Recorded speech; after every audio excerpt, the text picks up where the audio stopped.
భద్రాద్రి కొత్తగూడెం జిల్లా ఇల్లందు మండలం నెహ్రూ నగర్లో అగ్ని ప్రమాదం జరిగింది. దారావత్ లచ్చు గుడిసె అగ్ని ప్రమాదంలో బుగ్గిపాలైంది.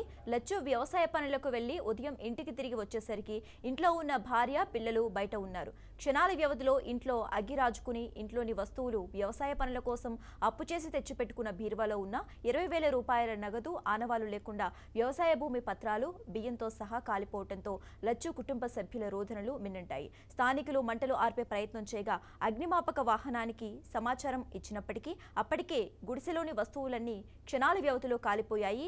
ఇంట్లో విద్యుత్ షార్ట్ సర్క్యూట్ వలనే ప్రమాదం జరిగిందని ప్రభుత్వం తమను ఆదుకోవాలని లచ్చు వేడుకుంటున్నారు.